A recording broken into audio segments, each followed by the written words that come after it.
Hello, everyone, and namaste from India. Welcome to our H5N1 360-degree Connecting Global Expertise with Indian Professionals webinar series. Thank you very much for your participation today. You have joined our fourth webinar and dialogue session focusing on H5N1 One Health approach for Indian conditions. We will begin our program shortly. I would like to kick off today's program by reminding you of some of the housekeeping items that are listed on the screen.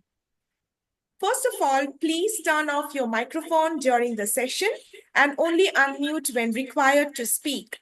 Please turn on your camera so that we can see each other. Treat everyone with respect, and if you have any questions or comments, please feel free to message us through the chat box. We will try our best to address your concerns. The chat box is also there for you to introduce yourself. Please mention your name and organization. Last but not least, please avoid phone calls or any disruptions during the session. Note that this session is being recorded and streamlined on YouTube. The recording will be available on our YouTube channel immediately after the session. An evaluation survey will appear at the end of the session. We would greatly appreciate your feedback as it will help us improve future sessions. Thank you very much for your attention.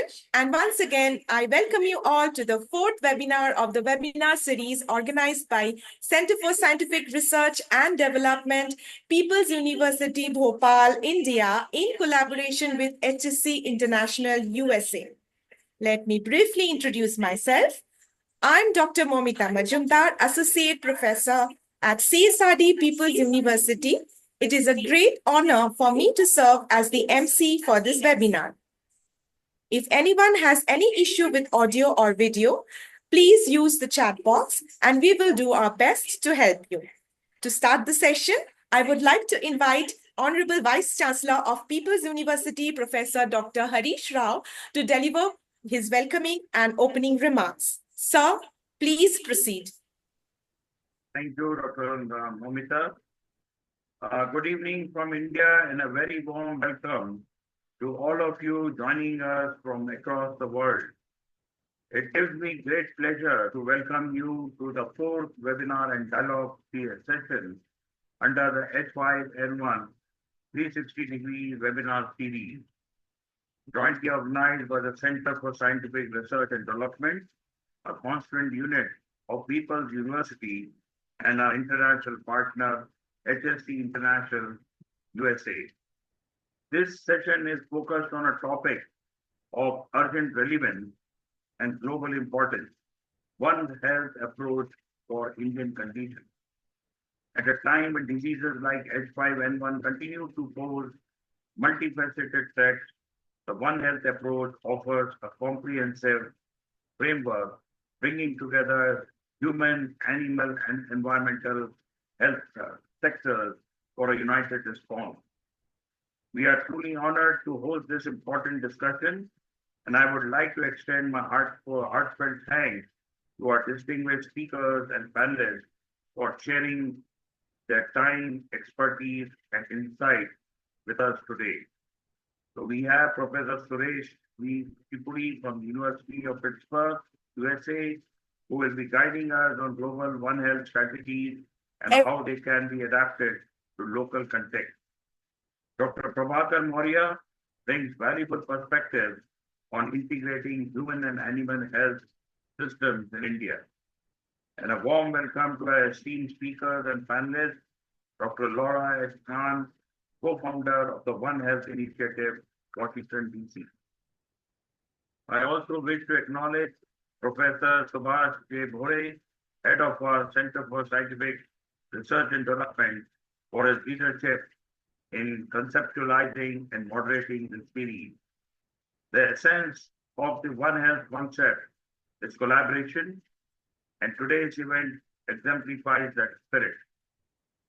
Through this dialogue, we hope to spark ideas, share experiences, and collectively chart a path towards a more resilient and prepared India.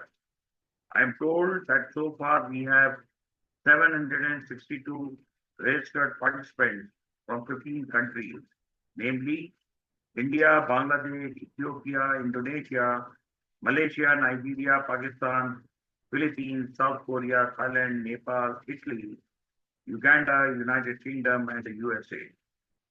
I encourage all participants to engage actively, ask questions, and take full advantage of this opportunity to interact with global leaders in this field. Once again, thank you for joining us today. I look forward to an insightful and thought-provoking discussion and an immersive learning experience, and wishing you all a very productive session. With that, I officially declare this webinar open and hand it over to our MC, Dr. Momita Majumdar. Thank you very much. Thank you very much, Honorable Vice Chancellor, Professor Dr. Harish Rao, for the welcoming and opening remarks.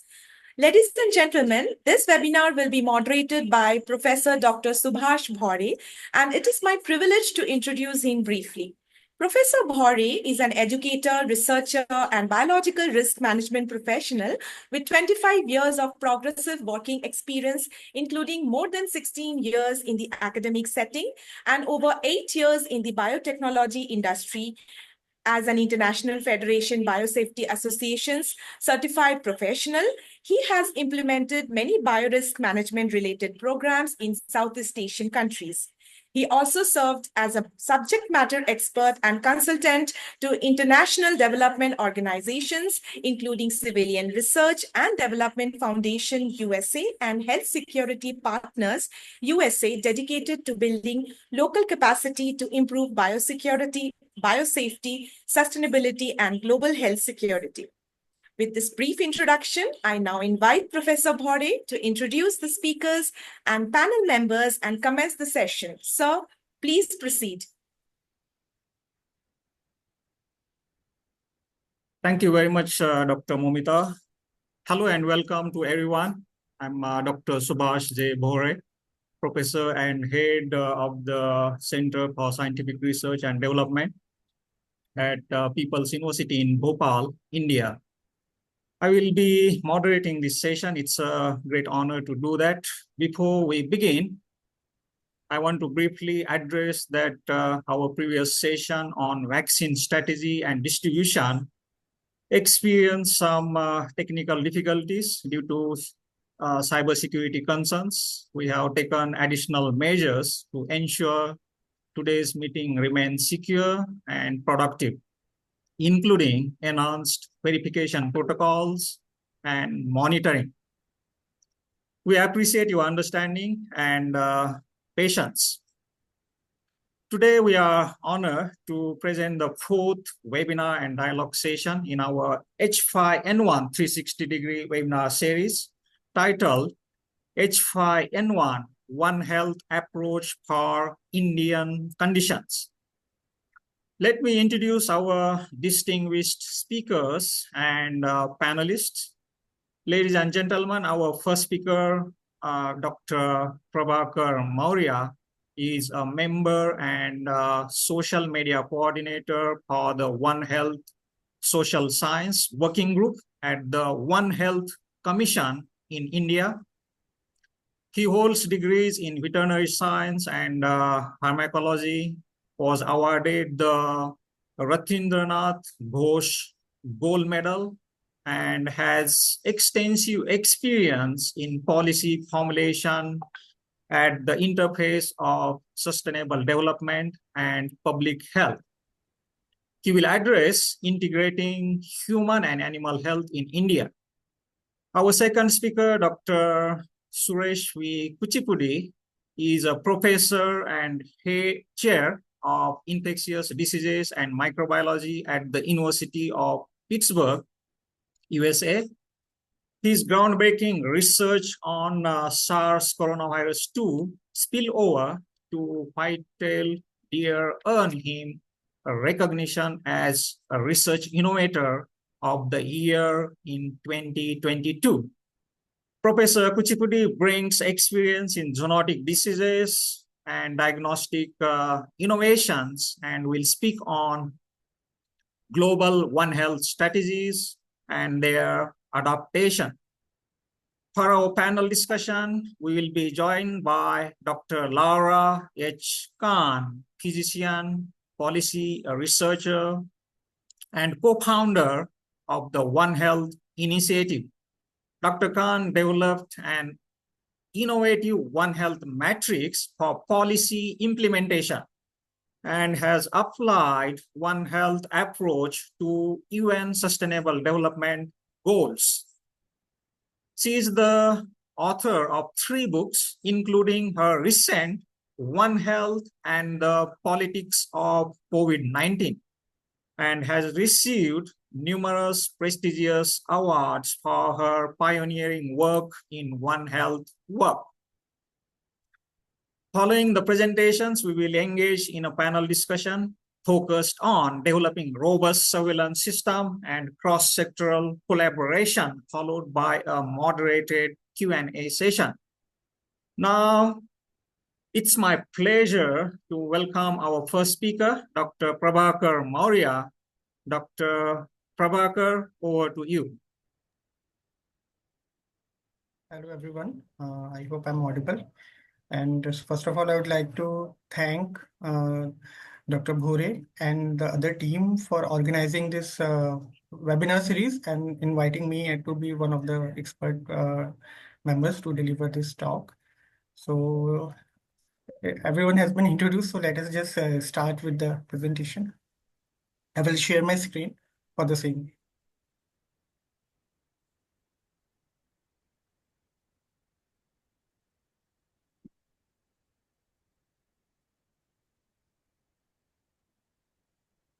Kindly allow a moment to load.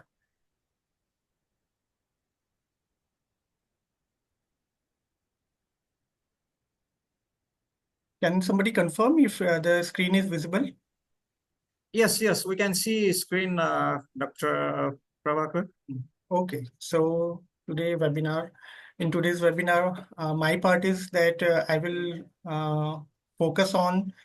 discuss the integrating human and animal health with related to H5N1. I will have just one slide about the global scenario, but that is the part of the next speaker. So just to give a context that I have just one slide, I'm just mentioning.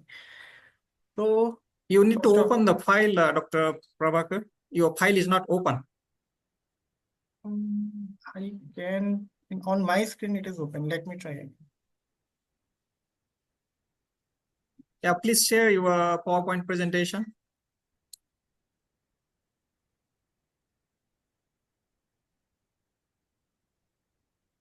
Should I share it again? I have already shared. If you need help, I can share from here. Yeah, now it's working. Excellent. Put it on presentation mode, sir. Yeah, 1 second.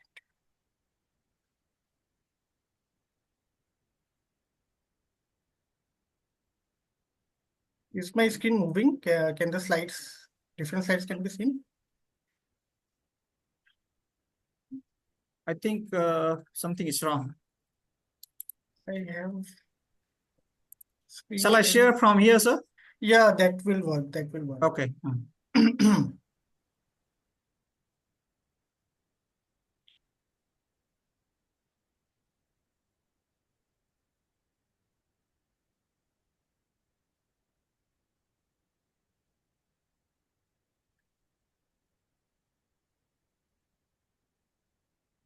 Okay, go ahead, sir. Thank you, Dr. Bhore. Okay. Next slide, please.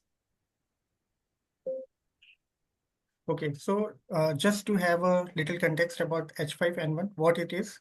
So it is basically one of the influenza virus and with the segmented RNA genome. And its primary reservoir, we all know that it is mainly in the birds. The problem is that the primary reservoir means in wild fowl it happens because of that, but also critically our domestic poultry. And because the poultry industry in India is very big, lot of around 10 lakhs people are employed in India in the poultry industry, and a lot of population also depends, is consuming these products that is involved with it. So it becomes a very big problem, public health issue, when something which can affect the poultry can also affect humans. So the main concern is that the H5N1 can be of zoonotic nature, means the capacity of the virus is that it can spill over from the poultry to the humans. So that is the one of the main problem of concern. The host range is birds, humans, and mammals. The vectors is, as I already told, in addition to domestic and wild, even the migratory birds and the farm equipment also, the virus can stay there. Transmission is primarily through direct contact with infected birds, their feces, contaminated environment. So we see that there's a lot of way. We say in the technical term is fomite, means some inanimate objects. Due to that also it can get affected, but the virus stays there. And the incubation period, there is not a standard incubation period, but for biosecurity measures, we consider 21-day incubation period in context of disease control for bird population. But from few days to it can go to few weeks also. It's case to case basis mostly.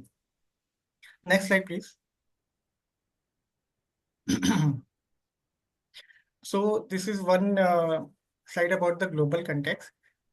So first of all, in the world, when we came to know about that such kind of H5N1 virus is there, and then it is having outbreak from the poultry to the humans also. So it was detected in geese in the China in 1996, and in just within 1 year, there was in Hong Kong. I couldn't indicate the name. In 1997, human infection with H5N1 was reported in Hong Kong. And then in 2005, we came to know even the migratory birds are getting affected. So the thing is that the range of the virus is very high, means from the domestic poultry to wild poultry to migratory to humans. And last year, USA, if I remember correctly, even in cattle, we found some in cases of infection. So I have just focused on two concepts, that it is having a global reach. So it is having a pandemic potential, and there is a evolution. Virus isn't static. So in further slides, I will go because of the structure of the virus. It is having the capacity to propagate in other species also, like in mammals and humans. So that is, the virus is evolving. This ongoing evolution is a major concern, as it can potentially lead to increased transmittability or virulence in mammals, including humans. Next slide, please. So we come to main focus in India. So there are poultry outbreaks and human cases. And when we are we are holding this webinar, just previous month in the state of Andhra Pradesh, there has been outbreak for this H5N1, and more than around 6 lakh poultry have to be culled. So that is a issue of concern. The first outbreak in India, it was reported in Maharashtra.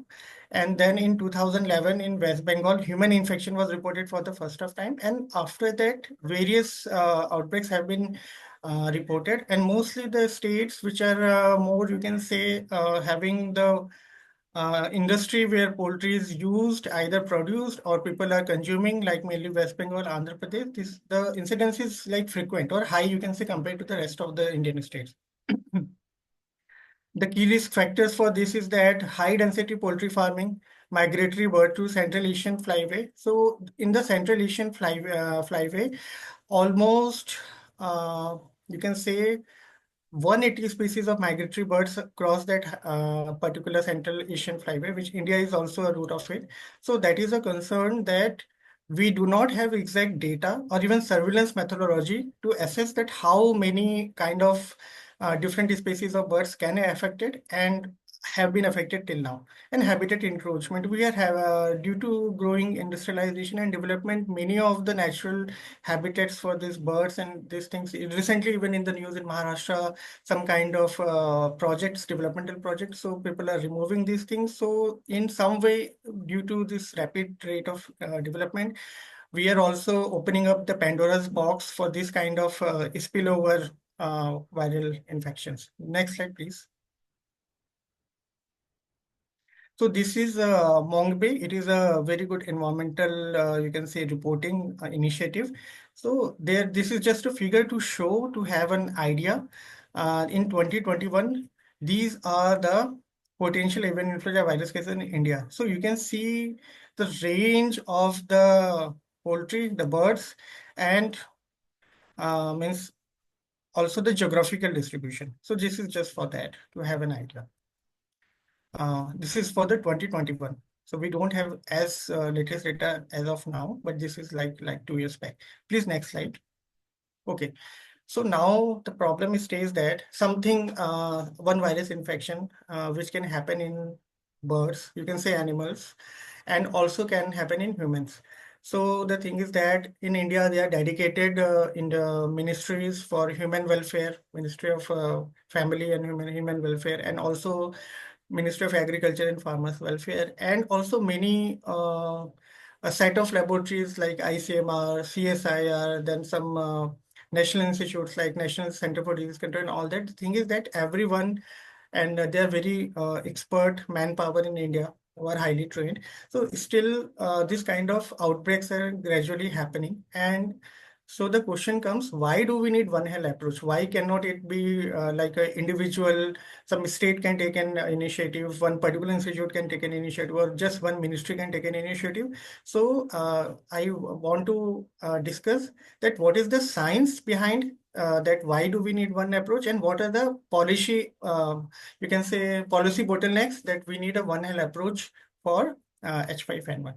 So technical things are that H5N1 is occurs at human, animal, and the environmental nexus. And in the future slides, I will explain about the One Health prospect and how approach is taken. So this H5N1 is very highly pathogenic. And another one of the additional strain H5N8 that is also highly pathogenic. It is also coming sometime some incidences are occurring due to that. And in poultry, there is greater than 75% mortality once the infection is already set. And there sporadic human spillovers, including a very recent case just previous month. One girl in Andhra Pradesh, they had the habit of eating raw chicken, 1 or 2 pieces, as per the Reuters news, which I read. And none of her family or even that area has this kind of infection. But because she was consuming just raw pieces of chicken, she got infected with the H5N1 and she could not be saved, a small kid. So that is a very problematic news also. Please next, previous slide. It's not over. Then epidemiology and trends that in India, there live poultry markets is not very organized sector, very unorganized sector. You can see in every market, there will be a meat shop and poultry market. They are backyard farming. In rural areas, people are doing that. Even the government is promoting for the economic welfare. Then there are wild bird and poultry interactions in a interactions regularly. Then wildlife impact. This I want to put some concern here. Then in 2021, there's the Ramsar site at Pong Lake. So there were mass mortalities in there. And after that, after this particular incident, there was a very, in Himachal Pradesh, this place is there, there was a very broad, you can say, or high outbreak of worst outbreak of H5N1. So there's some kind of interaction with the wild and the domestic poultry, and we have to work for analyzing that, or you can say estimating that beforehand such kind of calamity occurs. Then virology and transmission dynamics is that, as I discussed in previous slide, that H5N1 binds to avian-like sialic acid, alpha 2,3 receptors is kind, you can say, like how the infection occurs, but that same virus can also adapt to the SA alpha 2,6 receptor which are present in humans. So that is how it is affecting humans also. It is capable to affect humans also in addition to poultry. So there is a spillover potential. And there's one, and good news is that there's an opportunity of control as we are speaking right now. Their mammalian eruptive mutations are not available in the Indian strain, whatever data we have last. So this provides us an opportunity to control this H5N1. Next slide, sir, please.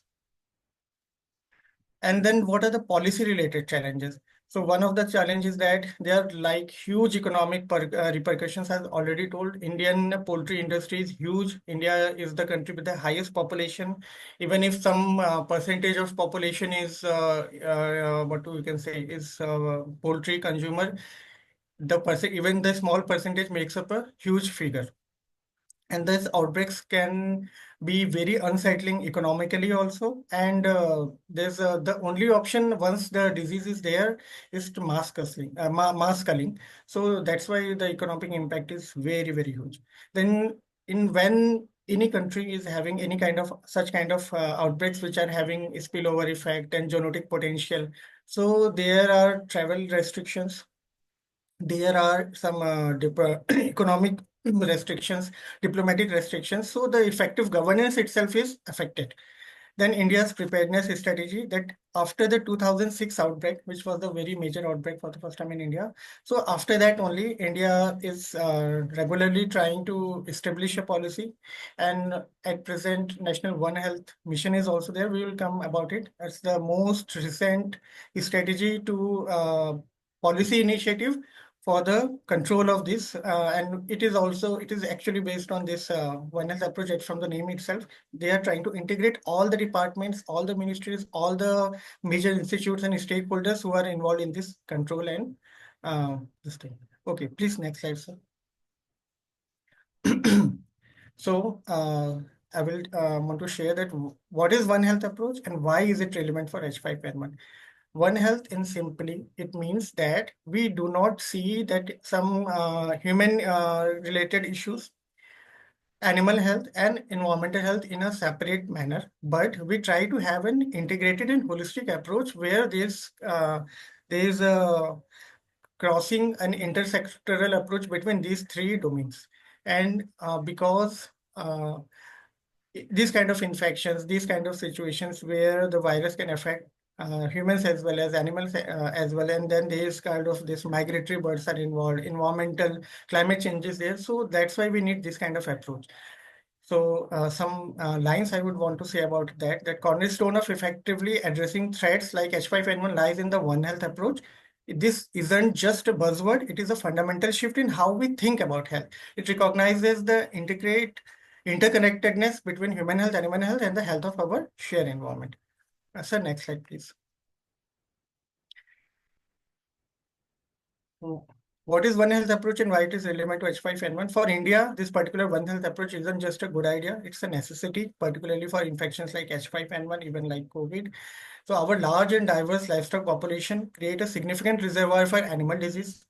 Then coupled with close proximity between humans and animals in many parts of the country, particularly in rural areas, bustling live bird market, the risk of genetic spillover is very heightened.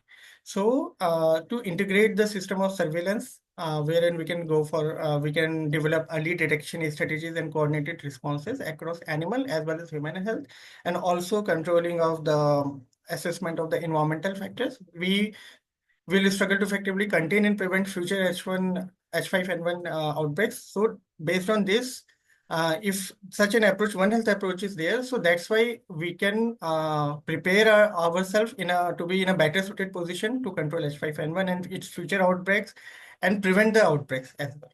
So next slide, sir. So now what different kind of strategies we can have like in One Health, as a One Health approach for H5N1 in human in Indian conditions, where human, animal, and the environmental factors can be taken in together. So first of all, the surveillance systems, we should focus on the integrated surveillance system wherein all these fields can be covered. So what is the India's present scenario? I will tell about that. I will share about that. For human health, there is already a very robust national influenza surveillance network, which is having 12 regional labs. Plus, there is a nodal agency in New Delhi, National Center for Disease Control under Ministry of Health. And it is also having the laboratory capacity to effectively verify and identify the H5N1 virus. In animal health, because it stems from the poultry, so it is the first line of defense against H5N1. So there is a Government of India run program, National Animal Disease Reporting System under Ministry of Agriculture. Then there is a by National Dairy Development Board also runs a program, Information Network for Animal Productivity and Health. Then there are rapid response team and some BSL-3 labs for that already. For wildlife, the Ministry of Environment is having a system of environmental information system, and also there's a Wildlife Crime Control Bureau. So they have incidences of animal, you can say smuggling, then this kind of thing, animal trade. So that also gives some kind of idea that what could be the possible routes for epidemiological uh, crossovers and spillover. Then what the gap is mainly that there's a fragmented data sharing. All these different all these surveillance methods are developed in the human health or the animal health on the wildlife, but still right now the government and the different stakeholders are trying to integrate them, but still that is a work in progress. So India has sector specific surveillance system already, but more integration is required. So next slide, please.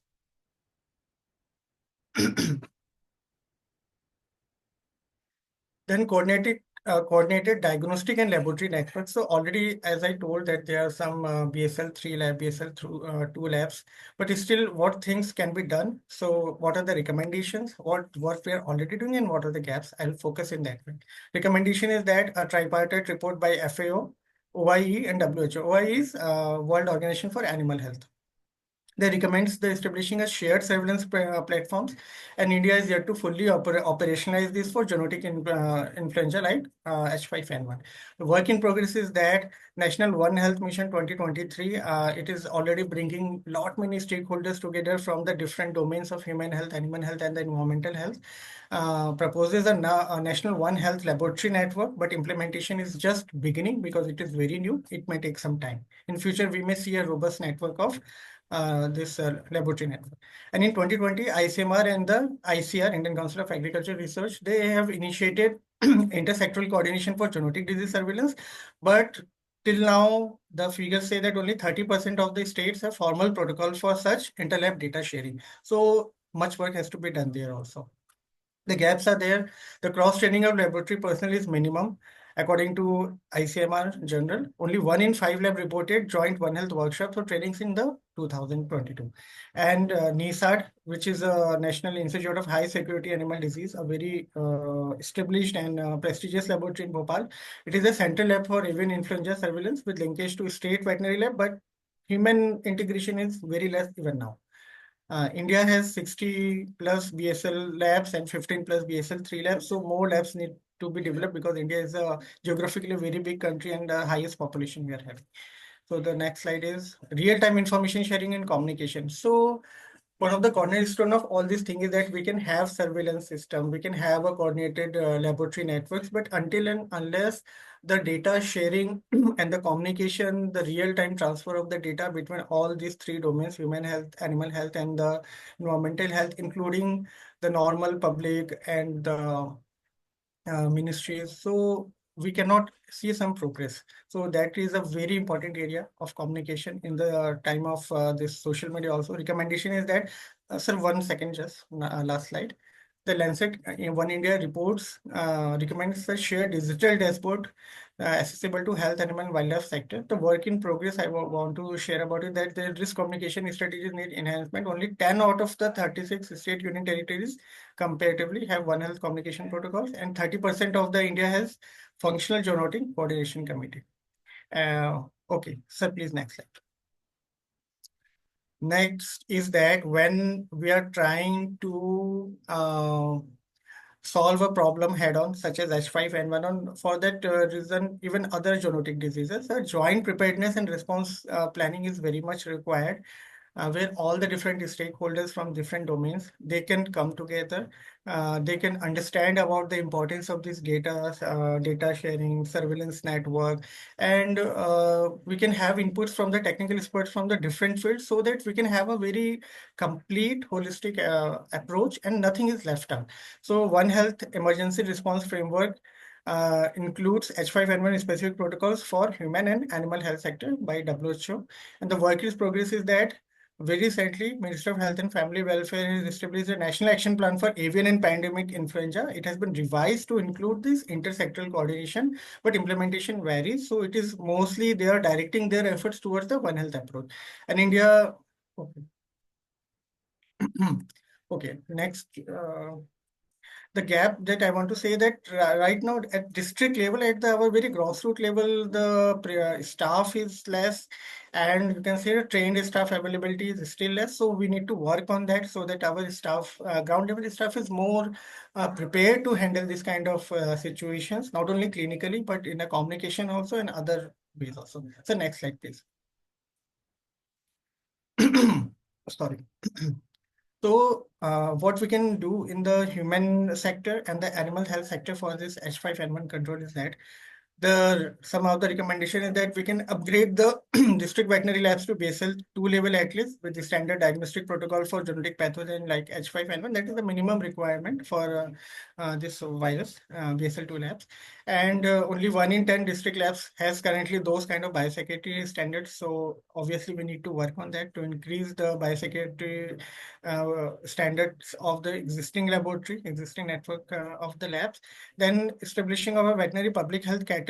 Till now, there is no properly veterinary public health cater. Some institutes are there of national importance, but much work can be done there. And the work in progress is that ICR and Department of Animal Husbandry has initiated capacity building for state veterinary labs under the Animal Health Support for One Health project in 5 states on a pilot basis. Then Nivedi, a very prestigious institute already working in epidemiology, veterinary epidemiology, disease informatics, is working on forecasting models for One Health dashboard, where they are already also very prospectively including the artificial intelligence based things also. So that is a very prospective thing we are looking for in the veterinary field. And NCDC is also including it is working under Ministry of Health, but they are including the veterinary section also for them, wherein both medical and the veterinary professionals, they can work hand in hand for control of these kind of diseases. And India has no formal veterinary public health directorate at central level, so there are a lot of policy issues already I'm hearing in ministry also. So work on that or to develop that. So next slide. Okay. Yeah. Sir, I think previous slide, human health. Yeah, okay, thank you. So similarly, like we need to develop the veterinary sector for H5N1 effective control. For human health sector also, we need to do that. So the one of the few important recommendations are we need to train the frontline health workers, including ASHAs, ANMs, and PSC staff on H5N1 clinical feature. India has a very robust network of ASHA and ANMs and the primary health center in almost every nook and corner of the country. So the government has done an excellent work in that. So the existing stuff, as I told, they can be developed on these things. Biosafety, the reporting protocols, the requirement, particularly in high risk poultry zones like states where there are frequent occurrence like Maharashtra, Andhra Pradesh, Assam, West Bengal, those places. Then establish a hospital-based One Health surveillance units, particularly for zoonotic diseases like H5N1. Then recently concluded India G120 One Health Fellowship Program introduced modules on pandemic preparedness and H5N1 specific capacity building for health professionals from all the domains. Anybody can do this. Who are contributing to this sector. And under integrated disease surveillance program, some particular states have already initiated training of medical doctors for zoonotic flow surveillance and reporting. The gaps is that still the PHCs and the community centers do not have that kind of training and capacity. So we need to work on that. So next slide, please. So one of the more important is that, okay, as a technical professional, we do understand all this jargon, the policy implications and everything. But the thing is that when people are working at the grassroots level in India, there's a lot of population with basic educational, you can say, not even the basic educational qualifications, but they're actually working at the grassroots level. They are involved in the poultry industry. They are involved in the logistics and transport. So their involvement is definitely very important. If we want to do something of this mass scale, we cannot do only a top approach. We have to take a top down from the approach. So even our purpose has to be the educating and creating the awareness at the grassroots level, ground level also. So the recommendations are there to launch targeted IEC information education and communication campaigns before and during migratory work season in high risk districts. Then create integrated One Health public awareness drivers involving joint efforts of human health, veterinary and forest department as well. And already ICR, then Animal Husbandry Department, they have already working on that. And the gap is that there till now no centralized One Health communication strategy at the national level. Most awareness is in sectoral and reactive. So the extension part of that, this kind of diseases and their control, we need to work on that. Then the policy framework and guidelines, you can see this particular figure. I have taken it from the Office of the Principal Scientific Advisor and the Indian Council of Medical Research. So this National One Health Mission, it is, you can see currently the most recent and the most holistic and intersectoral work on the control of any kind of zoonotic diseases, H5N1 being one of them, where they have tried to include all the relevant stakeholders. So this is a very robust program. Till now, so many policy discussions are going on. It is being developed. So this is one of the important thing. So it is a work in progress now. Government of India is launching the National One Health Mission under DBT to formalize coordination across ministries, and India's draft National One Health Framework led by Ministry of Health, ICR and ICMR is under review and include zoonotic influenza as a priority. So to control this, it is now a priority under the policy initiatives also. And there is absence of clear guideline on the gap is that on environment and the forest also, and you can say migratory birds. So these fields particularly need some work. So now I would just like to give some brief conclusions about it. That H5N1 control requires breaking silos between veterinary health, human health and environmental sector, and have an integrated approach, like that is the One Health approach. And India must leverage technologies like AI for predictive modeling and to develop pandemic preparedness studies under One Health, so that not only we can prepare ourselves to be in a situation where once the outbreak or this spillover mass outbreak has occurred, then we go on controlling. But if we can prevent it in the nascent stage, or even if some forecast is correct, we can even prevent from it from occurring. And H5N1 is not just a poultry problem, it is a public health threat, and One Health offers a resilient and sustainable way forward. So that is all from me. Thank you everyone for being patient.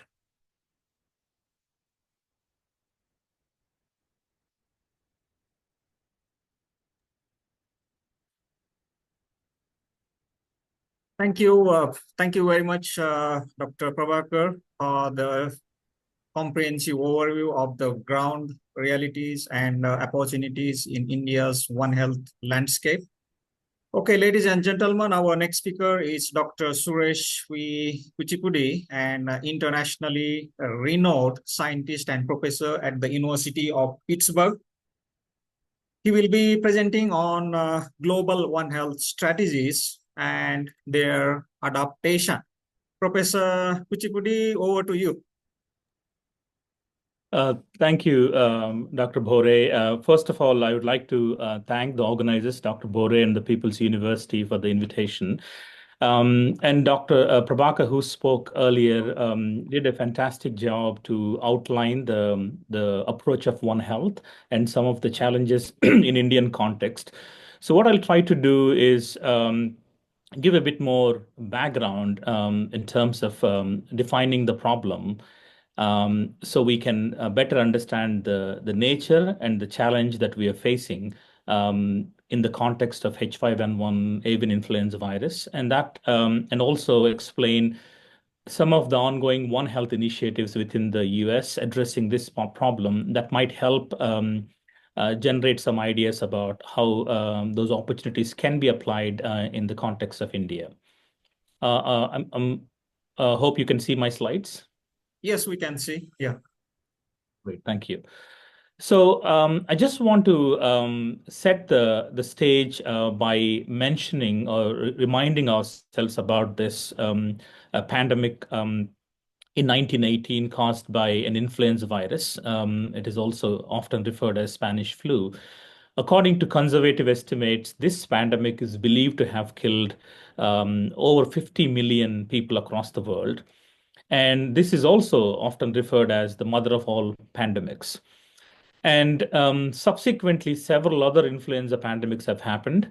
And one key element of all of these influenza pandemics in the past, there is one common element is that the viruses that caused all of the human influenza pandemics in the past are either completely or partially derived from avian influenza viruses. So avian influenza viruses are very significant from a public health standpoint. That is something we have to keep in the back of our mind. And the other challenge is when we think about what are the major health challenges. A major proportion of emerging infectious diseases, depending on the type of studies you see, more than 70% of emerging infectious diseases tend to be zoonotic pathogens, especially zoonotic viruses. So there is that animal-human intersection element plays a significant role in the kind of health threats that we are facing globally. And one of the major aspects of the more frequent encountering of these pathogens and outbreaks in the past decade, if we look at the major health threats, both to animal health and human health, have increased in their frequency, and also how many have really challenged the global communities and health. And part of the reason is that there are these changing animal-human environmental interface globally, and some of the factors are climate change, and a significant increase in global travel and trade, and also growing global human population that results in landscape changes, especially different use of land as people need to develop neighborhoods to live, and the habitat destruction results in wild animals coming in dangerous contact with domestic animals and humans. So as these changes happen, there is a significant greater risk of pathogen emergence globally. And because of the interconnectedness and the global travel, a pathogen that emerged in any part of the world is very likely to travel across the world almost in real time, as we saw with COVID-19 and currently as we witness H5N1 avian influenza virus demonstrate. So it is also important to remind ourselves about the history of H5N1 avian influenza virus. This is not new. We know about this for a long time. And this particular version of highly pathogenic avian influenza virus had several cycles of outbreaks, and there is a period of dormancy. The first notable outbreak was found in 1997 in Hong Kong. And then the virus re-emerged in 2003 in Southeast Asia. And since then, the virus became panzootic in poultry. And then there were several human cases have been documented over the years. So if we just look at the timeline, the earliest indication of this virus was in early 1900s, but then what I want to focus is what's currently happening since late 2020. There is something unusual about the past 3-4 years of H5N1 epidemiology and what might be different. If you look at the total annual trend in H5N1 outbreaks by European CDC, these are from 2005 until 2023. And what you will notice is a sharp increase in the number of detections, especially in Europe, Africa, and Asia since 2020. And that coincides with this period of the virus evolution since 2020. And then I would like to touch on what those changes are and what the implications might be. And as Dr. Prabhakar mentioned earlier, there were several H5N subtypes that have been documented and recorded, and it was also often referred to as H5NX viruses. because the H5 viruses could have different combinations of neuraminidase, H5N2, H5N8, so on. But if you look at this graph, maybe a little small to see, but what you will notice is since 2020 to 23, predominantly entire world, the dominant H5 strain that was recorded is H5N1. So there is a trend that we can see since 2020. There is an emergence of a strain that resulted in a significant raise of cases globally. And it also seemed to have largely replaced the other circulating H5N1 viruses. So, and that is now we know a specific clade of H5N1 called the clade 2.3.4.4b. It's a mouthful, but the idea is that there are so many genetic clades within H5N1. Think about this like a branches in a tree, and there were several sub branches. And the current virus that we are really concerned about is the clade 2.3.4.4b. And it is believed that this particular clade of H5N1 may have emerged somewhere in the Middle East between the late 2019 and early 2020. And it made its way through Europe around October of 2020. Just remember, this is the time the entire world is grappling with a major human pandemic, COVID-19. So as we are dealing with a significant once in a century global pandemic, there is another virus that is silently lurking in the corner and evolving and making its way along Europe. And then it was found later in the US, first in December of 2021. And what happened afterwards is quite remarkable. So this particular lineage of H5N1 virus was first found in wild birds in North and South Carolina. And subsequently, there were commercial poultry outbreaks in February of 2022, first in a commercial turkey farm in Indiana, another state in the US. And subsequently, several commercial poultry flocks came down with this outbreak. So initially in Kentucky and then in Virginia. And now, as of April 7, 2025, this particular clade of H5N1 is now widespread among wild birds in all the 50 states in the country. So it's widespread, and also had a significant impact on poultry industry in the US, and that resulted in a sharp increase in the egg prices here.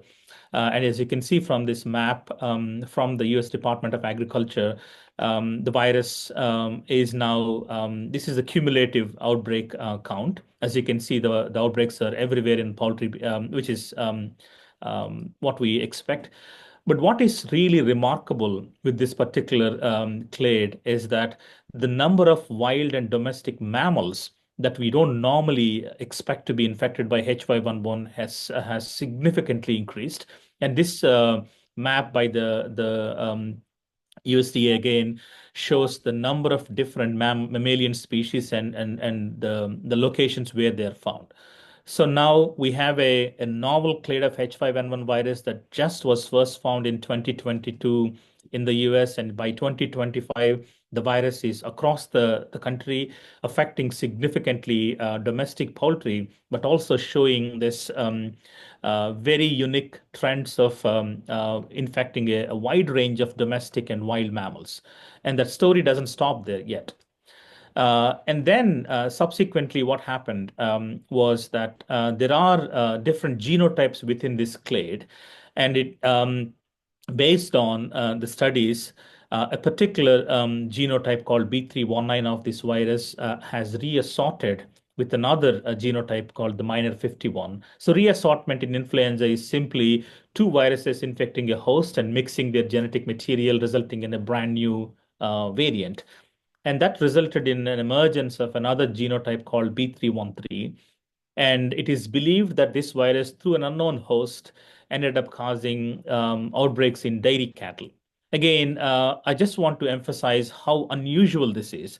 And I have been researching flu viruses, particularly avian influenza, for over 20 years, and never ever in the scientific field, anybody even remotely suspected that dairy cattle could be a host for this virus. This is totally unprecedented. And subsequently, it was found that the virus was infecting dairy cows, dairy cattle. And from the dairy farms, there were multi-directional transmission of the virus to birds, to raccoons, and other mammals, including humans. So think about this as a multi-directional, multi-host transmission network of a potentially deadly virus. And as that continues, now this is the map from again USDA. There are over 1,000 confirmed cases of dairy cattle H5N1 in the US across 17 states. And now, based on the clinical investigation of cattle that died due to natural infection or experimental studies, we now know that the primary target of this virus in dairy cattle is mammary gland. Therefore, the virus is secreted in high amounts in the milk. And there are evidences and documented cases of, say, for example, domestic animals like cats drinking the infected raw milk, getting infected, but also died. So there is a significant food safety risk. And one of the things that I want to highlight here is that certain sections of the population believe that drinking raw milk is healthy as opposed to drinking pasteurized milk. And this is yet another example of the risks of raw milk consumption from a zoonotic disease transmission standpoint. If the milk is contaminated with H5N1 virus, if anybody consumes that raw milk, it could result in a significant health outcome for people. Although there are no evidence of linkage of dairy cattle milk causing human infections, but it can very well happen. So, and now we ask the question, what are the different hosts that this virus can really infect? And this is a study from my group, and we took all the genomes of H5N1 from the earliest clade to now. And it is quite remarkable to see that this virus has demonstrated ability to infect over 350 species. And why this is important? Whenever we think about a virus interspecies transmission, the general expectation is that the virus has to undergo some genetic changes and it has to jump between species.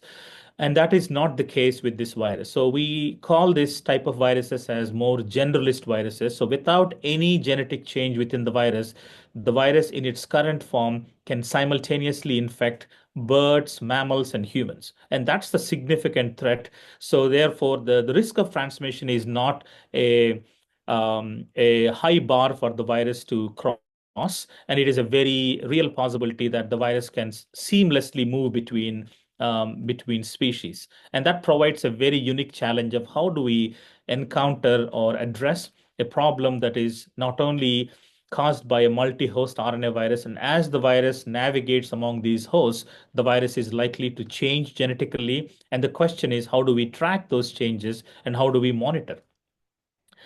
And then we ask the question, so why this particular clade of the virus is so unique in its epidemiological features that we did not see with the other H5N1 clades earlier? And again, this is a very complex evolutionary analysis of the viral genomes. And what I'm showing here is that we ask the question, is there any evidence of evolutionary pressure on this particular viral genes that are different from the previous H5N1? And the answer is that we found that some of the polymerases, the enzymes that were required for the virus replication, underwent a significant episodic diversifying selection compared to all the other H5N1 viruses. So something unique happened with this particular clade as it navigated through the different wild birds and other hosts globally, and that resulted in a selection on very several aspects of the viral polymerases. So, and as was mentioned earlier, there was a significant public health threat. And so far, there were several human cases in the US that are either linked to infected dairy cattle or infected poultry. And by far, the highest number of human cases are in California with 38, followed by Washington State with 11. And it is also important to highlight that, as I heard from the previous speaker about this sad death of a child in Andhra Pradesh in India, there was also one fatal infection of H5N1 in the US. A man in Louisiana had died with this infection. So this is not just a poultry health problem or a dairy cattle problem. It is also a domestic mammal issue and also a significant public health problem, as you can see now. And then there was a case of a domestic household where 10 cats were found dead by the next morning and exhibited signs of respiratory illness and some neurological distress. And the key aspect here is to highlight that there were no cattle on site in this household and then no members of the family work on dairy or poultry farm. And these cats were housed outdoors and employed for pest control. And most of the cats were tame and considered as family pets. So when the owner observed there were some feathers, bird feathers next to the dead bodies of the cats. And then subsequently it was investigated and they ruled out all the usual veterinary, the pet diseases that we suspect, like feline panleukopenia, etc.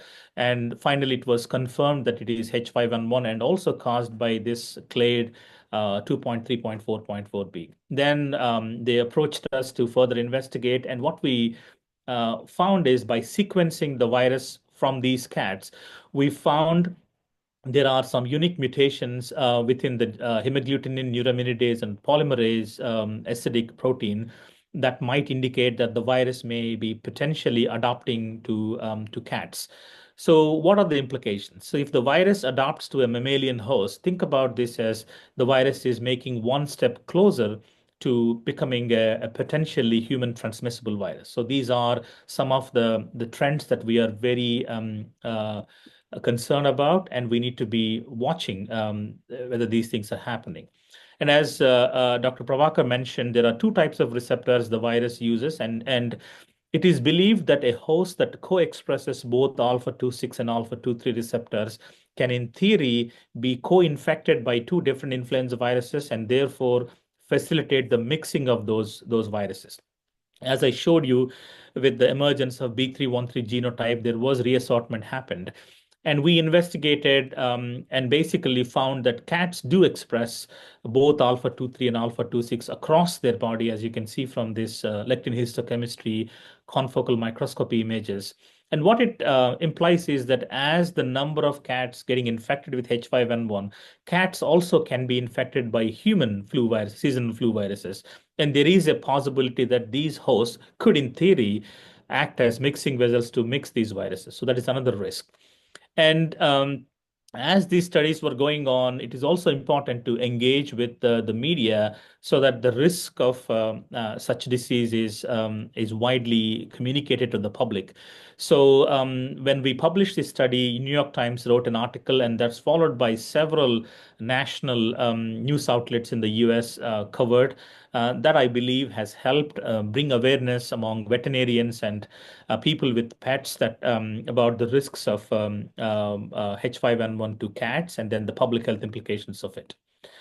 So one of the key things that when we think about the global spread of these viruses and what may have happened, and we know historically these viruses, they are carried across the world through migratory birds that act as natural reservoir for most known influenza viruses. But there has been some major changes in the past decade or so with regards to how the climate change processes may be affecting the pattern of bird migration. So Dr. Prabhakar mentioned about the flyways, and we also have similar monitoring process and surveillance in the US that is based on the predicted path of wild bird migration from north to south as they move from Canada to US. And it is becoming clear that we may have to revisit our understanding of what we expect these birds to do, because now the migratory pattern of these birds may have significantly affected. And one of the reasons is as the long-term climate processes change, these includes periods of drought or the wildfires in different parts of the country, or winter storms and hurricanes, all of those weather changes could result in a major change in the pattern of the migration of these birds. So that could have a shift in the species distribution, and there is a migration phenological mismatch. And what it means is that then there is a chance that we need to expect that the virus is not just being carried by the wild birds in the routes that we expect them to go. There is this changing dynamics of the migratory pattern of the birds, and that should help us to revisit how do we monitor the spread of these viruses and what kind of surveillance would be more effective as this migration of the birds is becoming very unpredictable.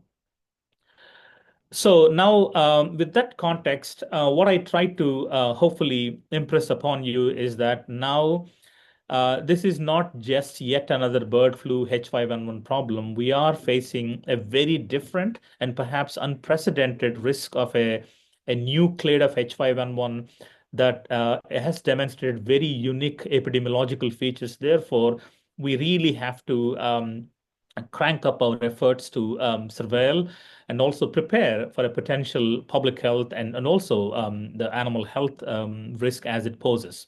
So some of the key unmet needs and challenges, and several of them were very nicely described by my previous speaker. But as we talk about the coordination between different sectors across animal, human, environmental sectors, I think it is now widely recognized this is important. But in implementation, we still have lots of bottlenecks and steps need to do to make the most of such coordination among different sectors and how it can really help. So there's a lot of work need to be done in that.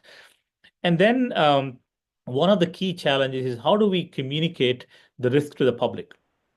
And I think I'm sure most of you would agree that the COVID-19 pandemic has taught us lessons about what we should not do in public health messaging that could potentially lead to public developing a mistrust in scientists and also the policymakers.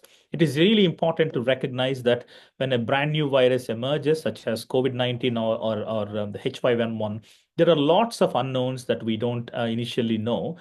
And therefore, our recommendations and communications are based on the best possible information available at that point in time. And as we get more information, our recommendations, messaging will evolve and change. And we should be able to communicate to the public that that is exactly how the scientific process works. It's not that we are trying to change our messaging, but that is the fundamental scientific process of we learn as we evolve. So I think that is really an area we could do better in informing the public without necessarily causing the panic and basically increase the awareness. And there are other opportunities, especially in the biosecurity implementation. So how the biosecurity is implemented or not can make a significant impact on the infections of domestic poultry, which is the first economic impact on any country that is facing H5N1 outbreaks. And then from more of a broader pandemic preparedness strategy, currently, I believe in India, as it is in the US, the current process is we do not vaccinate poultry, and the mass depopulation is the current control strategy.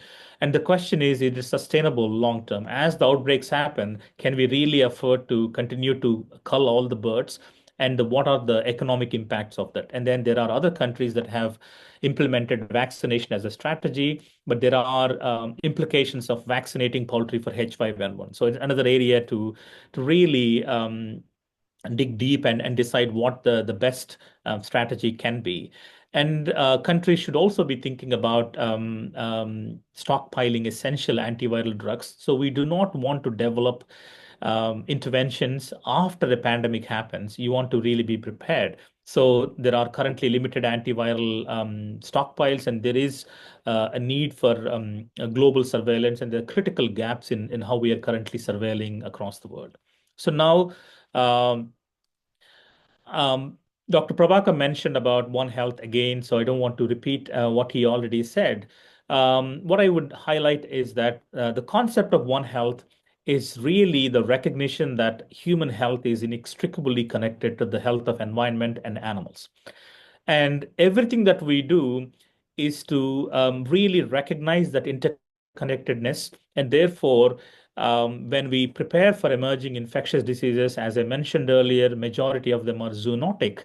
Our approach should be more coordinated, and we cannot be efficient and successful in our efforts to protect human health or animal health or environment if these things are done in isolation, because they're all equally impacted and interconnected. So the concept of One Health is essentially the recognition and how best we use this interconnectedness to do a much more coordinated efforts in mitigating these impacts. And it is not uh, essentially a new discipline by itself. So there is this widespread understanding that human health, animal health, and environmental health are three separate silos, and they do not talk to each other. And what we do not want to do is create a fourth silo, what is called as One Health. The idea of One Health is that how can we build bridges between or among these three entities so that we are developing a new way of talking to each other, working together. And Dr. Prabhakar also mentioned about the data sharing need. And one of the important aspects is that historically, these different agencies have collected data in a very different format that suited to their needs.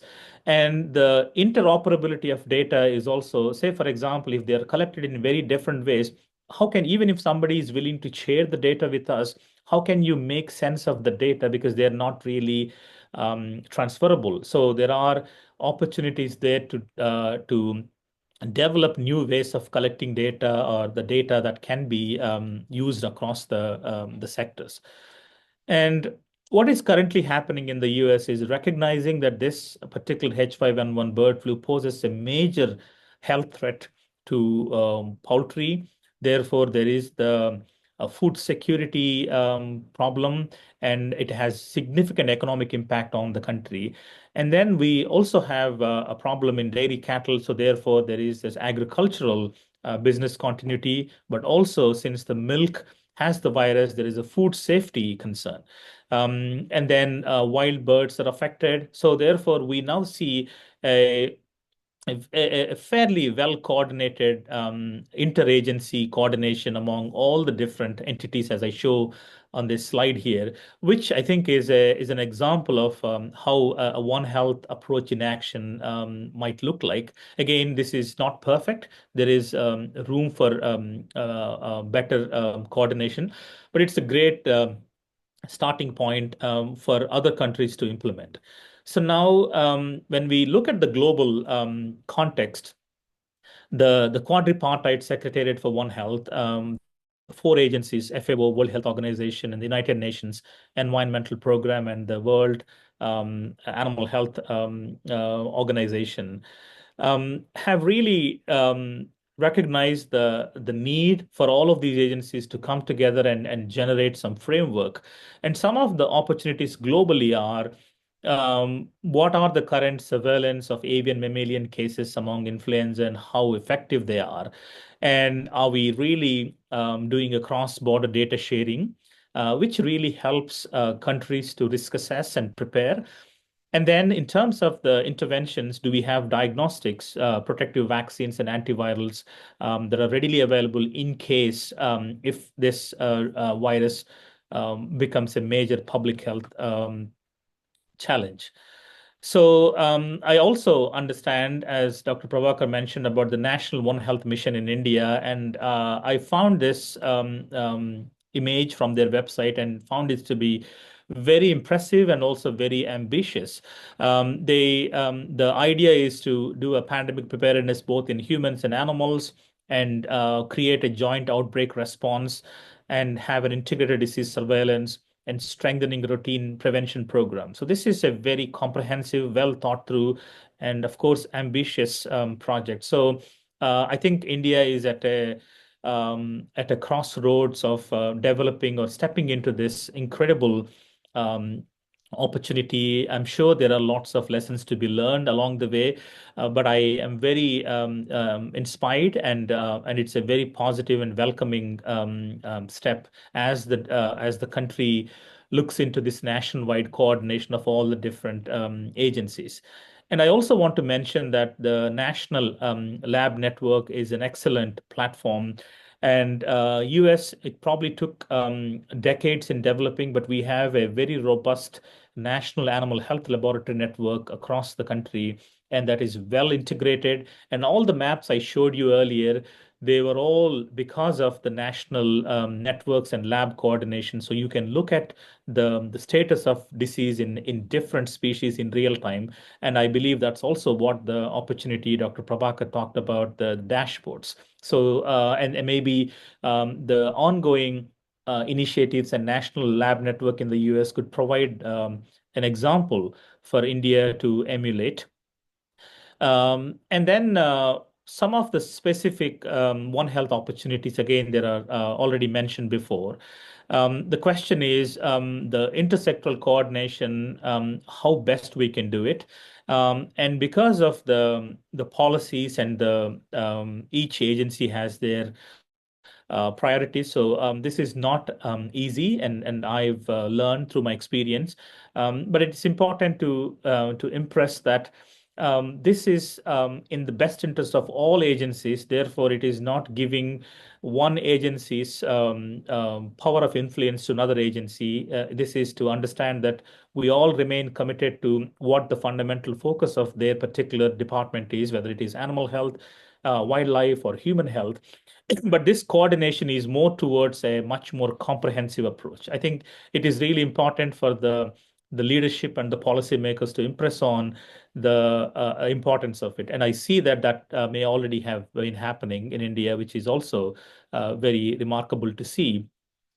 And based on my understanding experience is that the poultry industry is very well organized, but there are also several soft points where the biosecurity may not be as tight.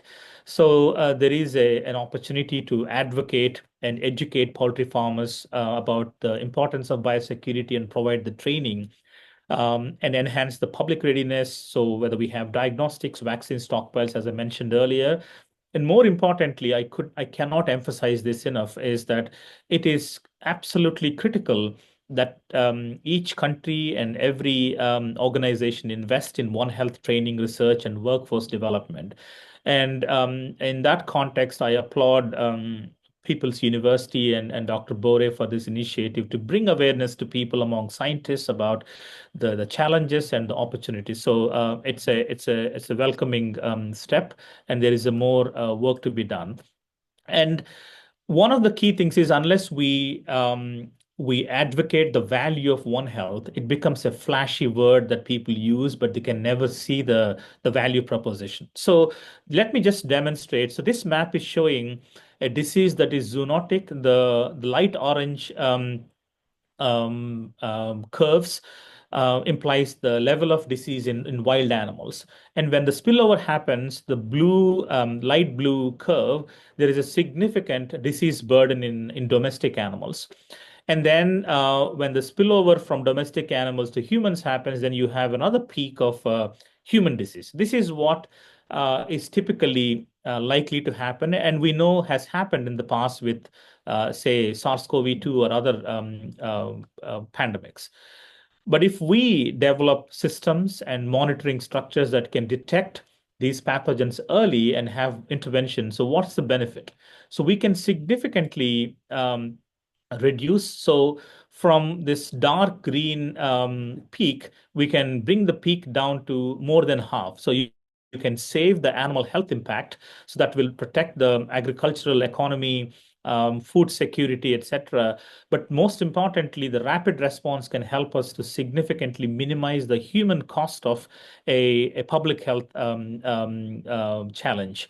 So the One Health approach will really translate into a significant return on the investment, as we can show the impact on economy can be reduced, but most importantly, the human cost of diseases can be significantly reduced. So with that, I just want to leave you with this final thought about why One Health is very important. Again, this has been said several times in this seminar. But there are multiple reasons why this is not just a concept that is unique to one country. This is a global phenomenon, and this should be the new way of how we approach emerging infectious diseases. So with that, I once again thank you, Dr. Bhore, for the invitation, and I'm happy to answer any questions. Thank you.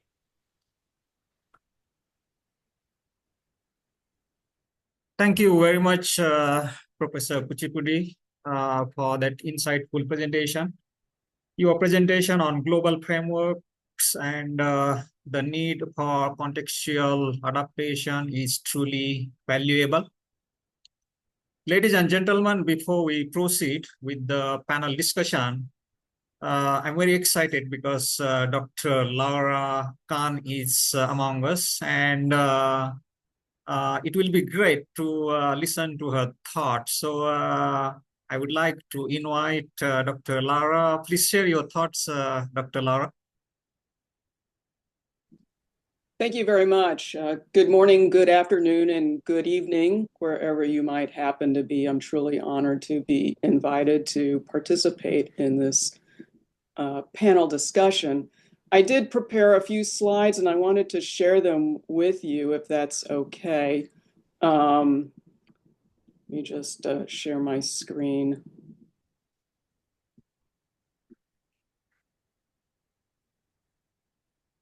And because my computer freezes if I go into presentation mode, I have to stay in this. But you've heard a lot about One Health from the excellent presentations that came before me. I just want to give a few thoughts. You've heard about the concept that human, animal, plant, environmental, and ecosystem are linked. And it's important because it provides a framework for examining the complex issues such as H5N1. And I think it's important to recognize that we literally incorporate the environment and ecosystems into our bodies every day by breathing air, drinking water and other fluids, and eating the plants and animals that we call food. And if any of these are contaminated with pathogens or pollutants, then we get sick. So, these zoonotic diseases, if they're linked to things such as food, that certainly impacts on human health. The concept has been illustrated in many different ways. You've seen that also in the previous presentations, so I will not belabor the point. I will say that a useful framework for thinking about One Health and developing policies is to use a multidimensional matrix. Along one dimension, the One Health factors: humans, animals, plants, environments, and ecosystems. Scale can be illustrated by the complexity factors at the microbial, cellular, individual, population levels.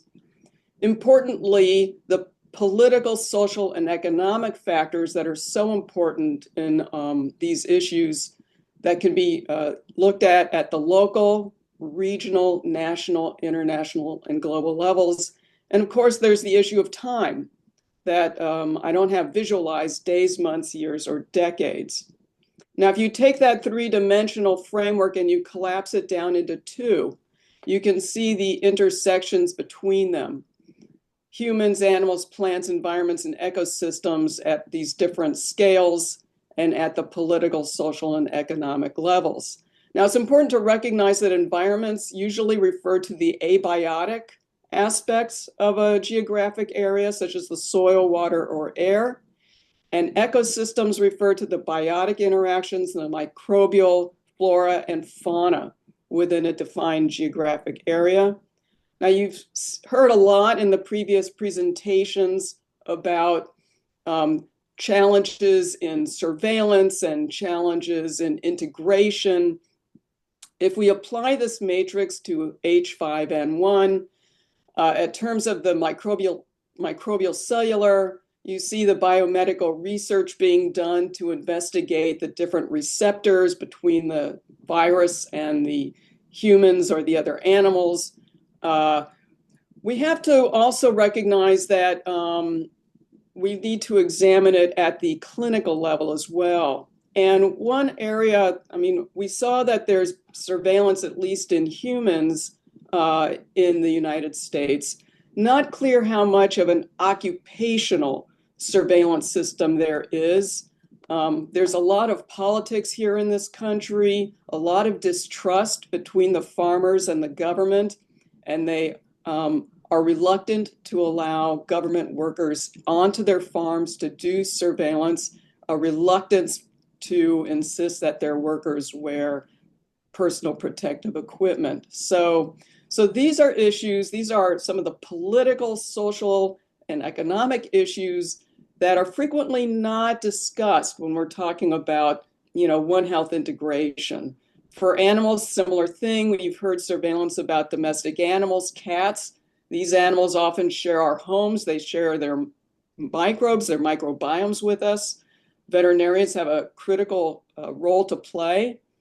You've seen efforts at domestic and wildlife surveillance, both in the US and in India.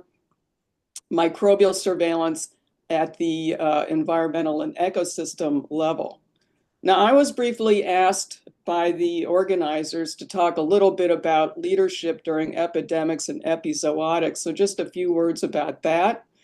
During an epidemic or an epizootic, there are at least two leaders, the political leader and the public health or the animal health leader. And their relationship is absolutely critical in either the success or the lack of success in addressing some of these critical public health and animal health issues. So there are two models of leadership during an epidemic or an epizootic. The political leader is absolutely critical in deciding which model they use. The first model is the politician-centric, where the political leader keeps the decision-making, makes the primary public communication. They accept expert advice from their appointee, whether it's a physician or a veterinarian or whoever. The public health leader-centric is determined again by the political leader. They delegate the decision-making to their appointee and delegates public communication. Most importantly, the political leader must provide support for whatever decisions that their appointee makes. So just some important lessons. Competent political and public health leaders, animal health leaders, are essential to save lives in episodes like an H5N1 epidemic or epizootic. All leaders must be honest, transparent, and admit what is known and not known to the public.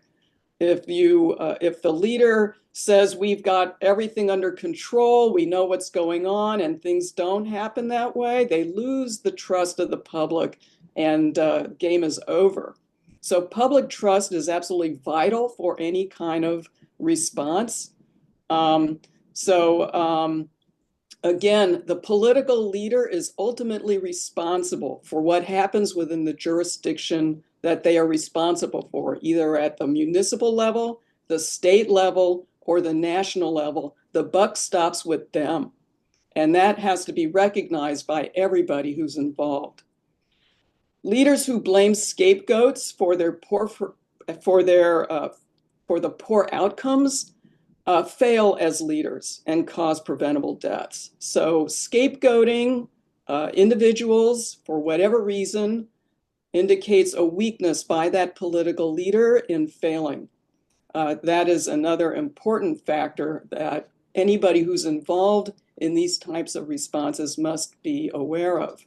So bottom line, the key for good leadership of any kind of public or animal health epidemic or epizootic response is trust, public trust. You need to be reliable. You need to have integrity, competence, consistency, and sincerity. Honesty and transparency are absolutely essential. I'm not going to talk about this because it's been talked about a lot previously, but I will say I was also asked to briefly talk about the Sustainable Development Goals. And One Health has a critical role in the Sustainable Development Goals, but It generally, if you look at the different targets, indicators, it's generally been mostly left out. Hunger, food safety and security, good health and well-being, clean water and sanitation, climate action, life below water. A lot of these should be integrated with the One Health concept. I looked at these Sustainable Development Goals in a number of Southeast Asian countries. I don't have, for the sake of time, to discuss it here today. I'm happy to do it at a later time. But just a few key lessons from looking at the Sustainable Development Goals through a One Health lens. How might that be applicable to the H5N1 situation, both in India and around the world? Food safety and foodborne illness rates need to be tracked, particularly if the pathogen is in food, such as raw milk. Domestic animal and wildlife health, as you've seen, needs to be tracked, and it must be integrated with human health. Animal waste management. You saw in some of the previous discussions that animal waste, whether it's from wildlife or domestic animal waste, can be a harbinger for spreading the virus. Now, most sanitation systems only process human waste. Animal waste does not get processed by any particular sanitation system. It's just sitting there contaminating our environments and our ecosystems, our food and our water. So that is an important area that needs to be addressed, examined and addressed. Open defecation, whether it's from a human or from an animal, again, contaminates the environments and ecosystems. So just the bottom take-home message is we live in a microbial world.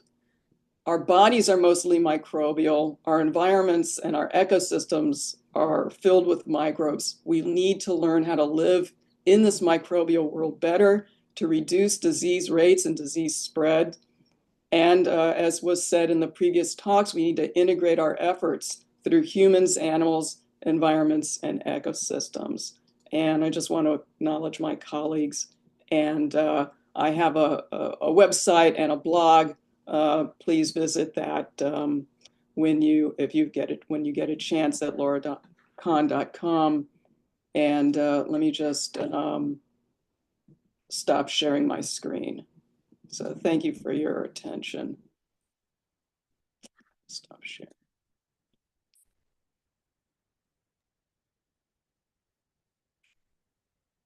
Thank you, Dr. Laura, for the insightful presentation. Okay, ladies and gentlemen, now I invite Professor Kuchipudi, Dr. Moria, Dr. Laura to join us for a panel discussion. We are running out of time, so I hope panel members will answer the questions in brief. So let me start with Dr. Laura. Dr. Khan or Dr. Laura, you have developed One Health matrix as a framework for policy implementation. How might this matrix be specifically adopted to address H5N1 challenges in Indian context that Dr. Moria and Dr. Kuchipudi have just highlighted? Yes, thank you for that question. Well, they're showing both Dr. Prabhakar and Kuchipudi showed the science of it. The matrix includes the scientific aspects. What hasn't so much been discussed are the political, social, and economic aspects that the matrix can provide. Now, I'm not really fully aware of the political infrastructure of India. I know in the United States, we have 50 states and we have a federal infrastructure that's supposed to coordinate and oversee all 50 states, but each state is a separate entity. If India has a similar type format, then the integration is going to have to be not only within each state or province, but nationally as well. If there are political leaders at each state, they're going to have to work together. They are the ones responsible to coordinate and cooperate with the political leader at the national level. So for the people who are involved in the public health or the animal health response, getting the political leaders engaged through education and advocacy is absolutely critical to for the success of any kind of response to such a threat as H5N1.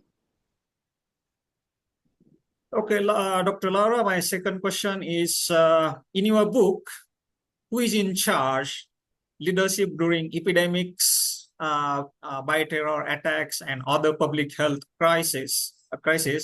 You examine the leadership during health emergencies. What leadership structures would you recommend for effective One Health implementation in India's diverse governance system? Great question. Again, it requires the political leaders to be honest, transparent, and not corrupt, and open to being educated, open to information by their experts to make decisions, policy decisions on funding, on allowing the integration of these systems to be done.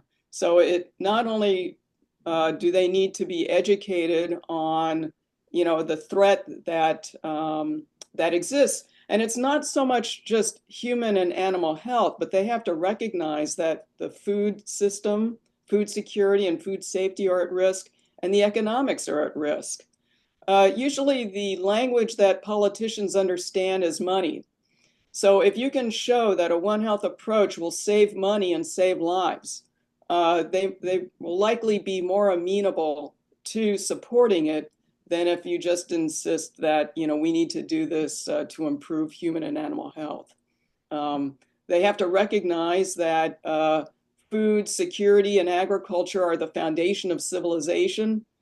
So to maintain civil society and to maintain the economy of their country, that a One Health approach is essential. So providing them with that kind of data would be extremely important.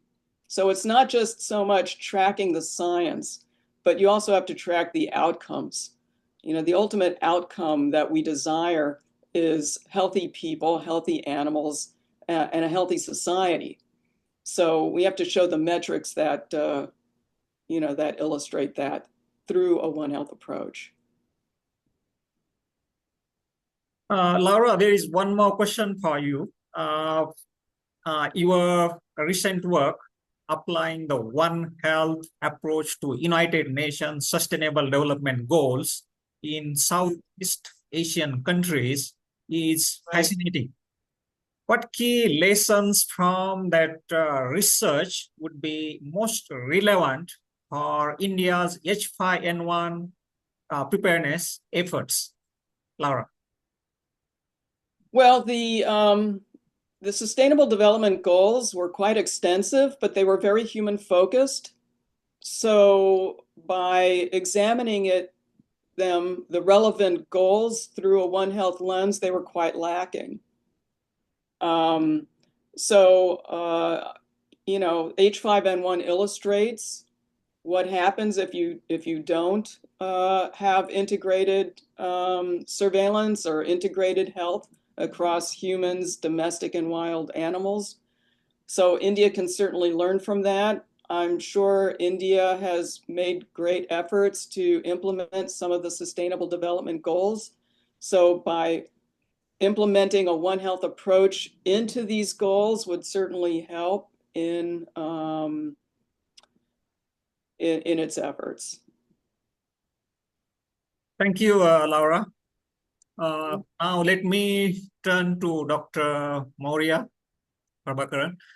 Dr. Maurya, building on Dr. Khan's international framework, what and do you see as the most critical gaps in India's current approach to H5N1 preparedness from a One Health perspective? Based on Dr. Khan's perspective and also the experience that I have gained over the years with working with the government and other bodies, I think the India's strength is also India's weakness. India is such a diverse country, and there are specific institutions cropping up for every new thing. The government, like she told, the government has to be a bit visionary, the futuristic. They have this solution that, okay, something is there, establish one new college, establish one new institution. So so many different institutes have cropped up, and most of them have like mandates which are similar to the previously existing one, and then coordinating between them becomes so much difficult. In the last slide of Dr. Kuchipudi, he showed that particularly National One Health Mission is actually aimed at bringing all the stakeholders together. But having been worked already in the ministry, and my first one of the job was National Animal Disease Reporting System. I work in the Central Project Monitoring Unit. So there we saw, even suppose if we are having what to say, data sharing and those kind of things, the interoperability of data again becomes very difficult. The policy makers do not understand the technical jargon. The technical technocrats sometimes do not understand the policy language. And that is why we need to work more on this, particularly communication. The trust-based issue also, I have one particular example from means idea I want to share.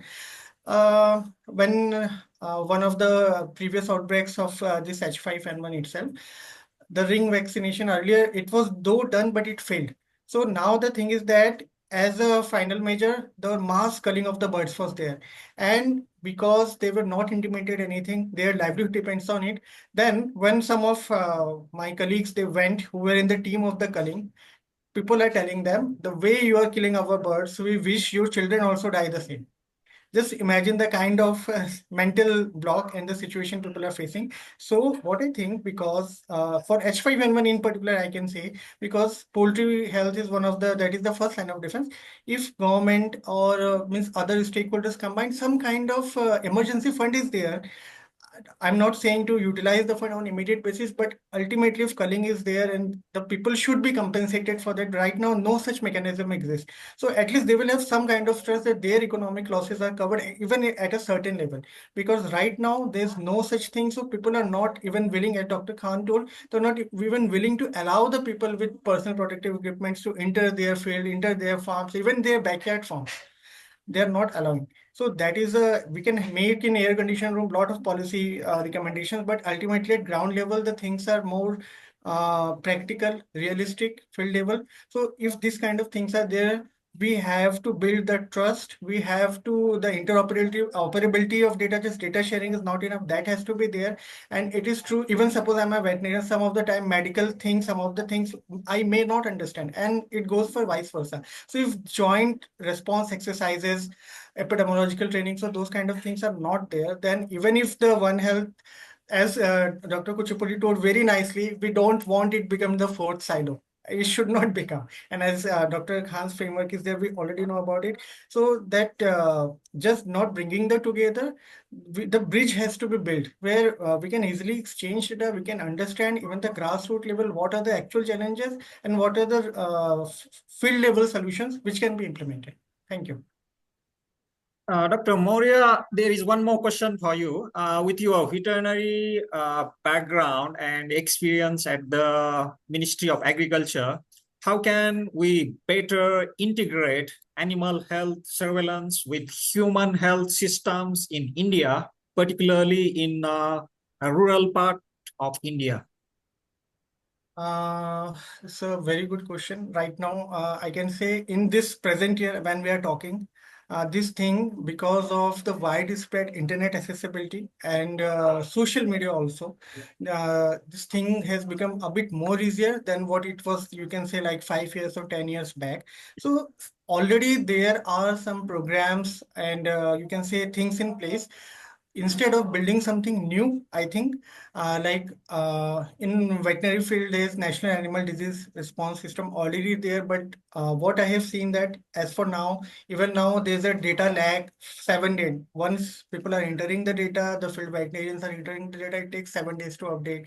IANPHY, National Dairy Development Board, those things are there. The thing is that what is already existing, we can try to seamlessly integrate them, and we can definitely use the role of social media influencers. The people listening to you and me maybe in few hundreds right now through this conference, but these social media influencers, they can, I think, really they have wide outreach, even more than government some of the times. So maybe we can through our this One Health initiative, we can integrate those strata of the society also for the betterment of these things. Though it can be a, you can say, not a very formal approach, but definitely we have to find a way out. So because in rural areas to reach people, we cannot expect a scientist or a physician to go there and discuss things. They will listen to what they in their language and what they understand. So we have to find ways for it. So social media can be a very good way, and obviously other communication strategies we have to explore. And existing program, we have to integrate them instead of developing a very new ones. We can build upon what we already exist. What already exists. Thank you. Excellent. Dr. Suresh Kuchipudi, there are a couple of questions for you. The first question is your research on SARS coronavirus 2 spillover events demonstrated the importance of surveillance across species. How might these findings inform surveillance strategies for H5N1 in India, and how does this complement the approaches discussed by Dr. Khan and Dr. Moria? Yeah, thank you for that important question, Dr. Subhash. So we now know both SARS-CoV-2, the cause of COVID-19, and H5N1, they are multi-host RNA viruses. They can infect many different animals and including humans. And it is widely recognized, as we heard from the other panelists, that there is a need to do cross-species surveillance. But the key challenge is that you can't surveil everything everywhere. It's just practically impossible and also unnecessary. So one of the key things that we really advocated and the approach that helped us is to do a targeted surveillance that is evidence-based and informed by the science. And what I mean by that is during SARS-CoV-2, we have developed computational models that would reasonably help us to figure out which species are at the most risk and what are the social, ecological, and behavioral factors that might put a particular context in more risk of interspecies transmission. So the idea is that in order to make interspecies surveillance or multi-species surveillance practical and implementable and not very resource intensive, is to use this advances in modeling and science, so we can then do a priority and targeted surveillance where it is most needed.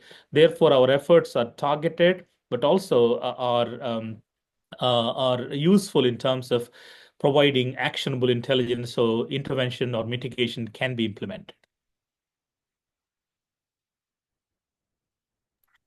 There is one more question for you, Professor Suresh. The question is, based on your experience establishing diagnostic infrastructure during the COVID-19, what key lessons could help India develop a robust H5N1 surveillance systems, especially in resource-limited settings?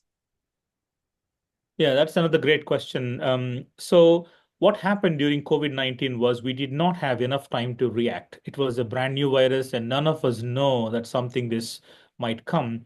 So although it was not ideal, we were all caught up in this firefighting situation. There was this evolving public health crisis globally, and there was an unprecedented need for diagnostic resources, both tests and testing facilities. So I led initiatives in the Pennsylvania State University to establish a diagnostic lab during the pandemic, which really helped us to learn some important lessons. But now with H5N1, one blessing in disguise is that this is now evolving in plain sight. So we know this virus could pose a threat. So therefore, it is giving us the time to react. So therefore, learning from the lessons during COVID, it is not an ideal situation having to establish or prepare or make any plans during or in the face of crisis. So you want to prepare for the crisis and not start making interventions during the crisis. So the lesson is that with H5N1, another important advantage we have is this virus is well known to us. Extensive studies have happened. There are already diagnostic tests available. So the key aspect is how do we prepare to establish the infrastructure, the diagnostic tests, both that are scalable and then that can be deployed in the need is the challenge. So I think the important aspect is the governments and policymakers to recognize the return on investment. So, and we also learned from COVID-19 that after an emergency happens, always mitigation is going to be extremely more expensive than if you have invested ahead of the time. So every dollar or rupee you invest now could save hundreds or thousands of dollars when the emergency happens. So it is also in the interest of government from a fiscal responsibility and economic planning that this has to be done before an emergency happens. Again, I'm not in a position to advocate, but that's what I would suggest the officials responsible for making the decisions to think about. Oh, excellent. Now there are a few questions common questions for all the panelists. So first common question is, what specific cross-sector collaboration mechanisms would you recommend to connect veterinary, medical, and environmental sectors in India for effective H5N1 monitoring and response? Maybe we can start with Laura. Well, I was going to defer to my colleague, Dr. Babakar, who gave such a great presentation on the details specifically in India. But the challenge is, in any country, the infrastructures have developed over many decades, separating human health from animal health. In the US, animal health is spread across many different agencies, institutions. So it's just fragmented. And then environmental and ecosystem health. Well, environmental health usually gets the attention. Ecosystem health is very not as well studied as measuring contaminants in an environment, but understanding the interactions between wildlife, biodiversity, and the microbiome of the animals, along with the biome of the region. That's less well studied. So trying to integrate all of that is easier said than done. And we need to figure out, whether it requires a new interdisciplinary One Health Institute. I don't know. I mean, again, we don't want to start another whole silo. But the funding streams are usually, again, targeted towards specific areas. So while we say we want to have integrated surveillance, actually getting it done is easier said than accomplished. And again, that requires input into our policymakers, the political system, to educate them on how important it is that we make these efforts unified rather than fragmented. The details of that, I defer to my colleagues. Yeah, thank you, Laura. If you want to add anything, Dr. Prabhakar?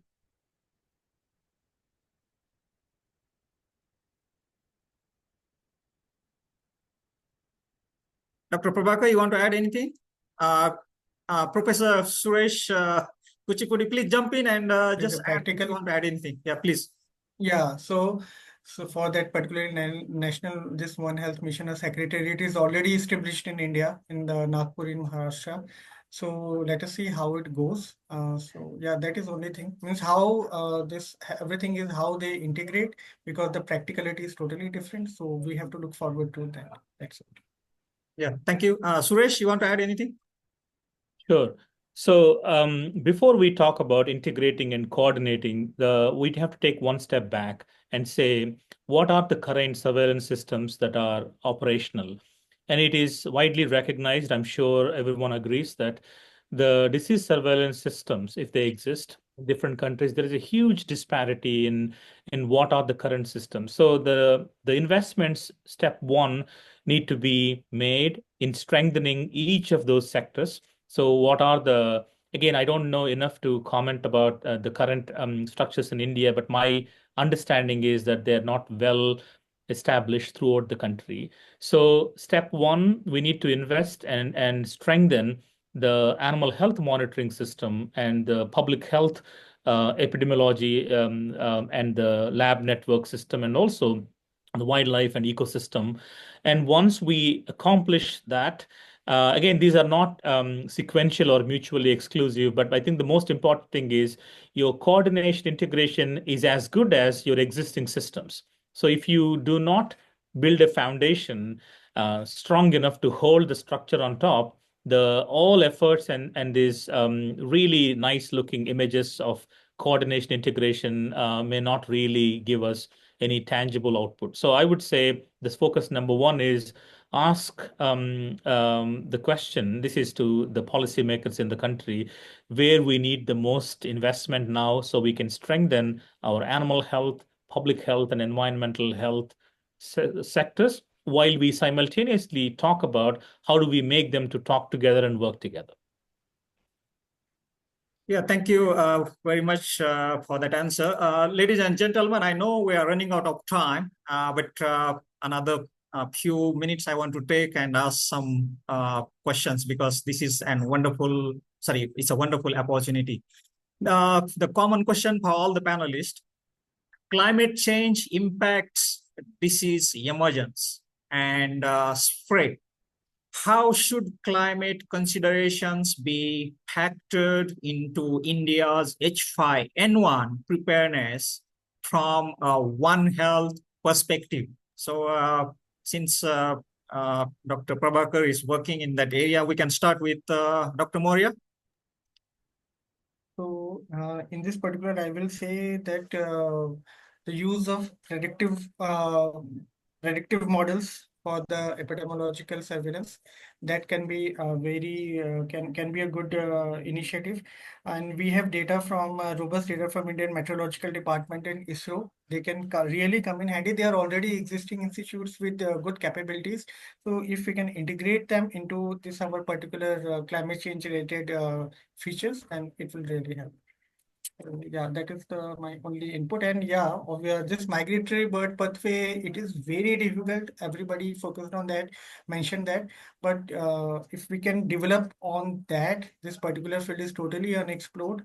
And it is the migration routes and everything depend a lot on the climate change. They change their routes. Some years they are not coming, some years they are coming in more numbers and quantities. So we can study that. It can be a long-term thing, but yeah, it can prepare us from any futuristic problems. That's all. Laura, you want to add anything? Yeah, let me just say that climate change threatens agriculture, and at the same time, agriculture contributes to climate change. Agriculture releases a lot of greenhouse gases, particularly methane from animal agriculture, from the ruminants that release methane from their guts.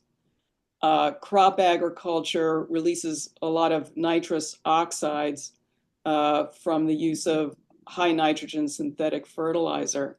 So, and a lot of these spillover events occur at the interface of agriculture, our need for food security. So it's all interconnected.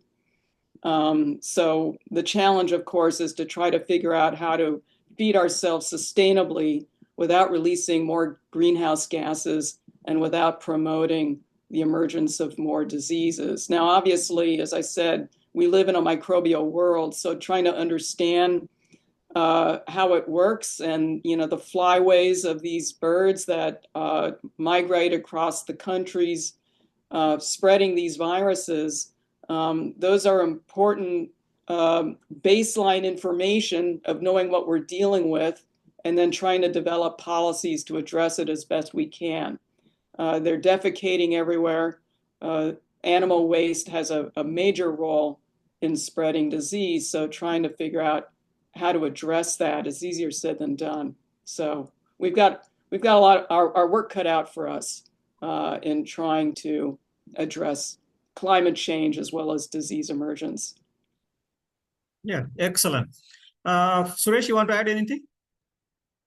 Yeah, just not repeating what was already said. I just want to mention that the problem of climate change is really complex. It's global. And therefore, when we define this really complex global problem, it also implies that, so there's such a big problem, we can't do anything. And so it could also lead to inaction. So maybe we recognize it's a problem, but what can we do? So the idea is that while we recognize the climate change has this impact on health directly, but also the health of communities, we also can all play a part in advocacy and minimizing the impact of climate on the communities. So, for example, making climate resilient communities will include several minimal small steps, like making people understand that the environmental protection has a direct impact on our health. So how can you make your surroundings clean, or how can you be more sustainable in your practices? So there are several small baby steps can be done by everybody. I think it's really important that while we recognize the global big problem of climate change, its impact on health, there are interventions and actions that can be taken by people at all levels. There are international policies that need to be looked at. And as Laura mentioned, how can we make sustainable agriculture by balancing the food security with more sustainable practices? But all of us in the scientific community and the general public all have a role to play in collectively addressing in a very, very small way wherever we can, advocating for climate literacy and emphasizing the importance of protecting the environment because it directly linked to our health. Yeah, thank you, Suresh. The next question, it's a tricky, but for the benefit of the participants, I want to ask this question. If you were advising Indian health authorities on H5N1 preparedness, what would you be your top policy recommendations? Anybody can just jump in and just answer it. Laura, if you want to go ahead. I was going to wait for my colleagues to go first. Okay, go ahead. Sorry to interrupt, Dr. Prakash. The Bhore, I need to jump off for a hard stop at 12 o'clock. So it's a pleasure talking to you all, and thanks for the invitation, but I need to go. Thank you. Yeah, we are almost end. So there is one more question, common question. So thank you very much for joining, Suresh. We'll keep in touch. Thank you very much. Yeah. Laura, please go ahead. It's just a second last question. There is one more question, then we'll finish. Laura, please go ahead. Yeah, well, again, as I said, the role for the political leader is absolutely critical in establishing funding streams and in creating policies. And in India, if you've got leadership at the state level, they need to all work together with the national leader to develop an integrated system. Now, I saw through Dr. Prabhakar's presentation that there are efforts to do that, which is really laudable and important. And if it can be if it can be implemented with the public's trust and cooperation, along with the farmers, that would be terrific. So again, it requires public trust and cooperation in making a policy actually become implemented and successful. Yeah, excellent. Dr. Prabhakar, you want to add anything? Yeah, I have two actually recommendations based on my this years of experience. First one, I already told there should be some kind of emergency fund for the people who are affected. Mainly the smallholders farmers who are having this poultry farms and all. And so that the emergency fund, I have seen cases it is really essential. The second thing is that policy recommendation is that I have seen that in the commercial setting, the biosecurity measures are already well in place. Really means because industries don't want laws, they prepare themselves for this. But in the domestic market, the biosecurity measures, though difficult to implement, they do not exist also. So suppose opening up a meat shop or something normal regulatory like FSI, they need certification, they need some other certification from regulatory bodies, but there's no kind of, they can add a requirement to have some kind of biosecurity training even for a day. Since this kind of thing will sensitize and make people aware, and these small steps can go in long term. So some kind of biosecurity training or regulatory requirement in the domestic market, it can be a very important step at the grassroots level. Thank you. Yeah, excellent. The last question, just to close the session as we conclude our discussion. So, what message would you, both of you would like to leave with our audience, especially Indian professionals, about implementing One Health approaches for H5N1 preparedness? Yeah, maybe Dr. Moria, Prabhakar, please go ahead. My message is only that that H5N1, such kind of situation which can have a adverse effect across the population, across the species. So we should definitely see it as a shared responsibility. It is not only like a government problem or a farmer's problem or a veterinary problem.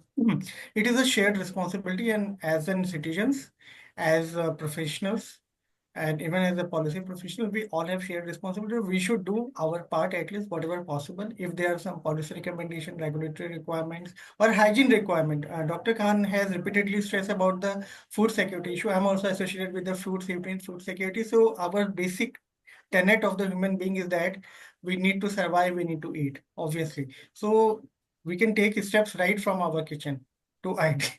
That's all. Okay, all right. Laura? I'll just add to that and say that everybody has a role to play in educating the public, as well as the policymakers, the politicians, educating the public of the stakes that we're dealing with and how to live better in our microbial world. We need to recognize the importance of sanitation and hygiene. We need to recognize the importance of food safety and security. They're all linked to human health.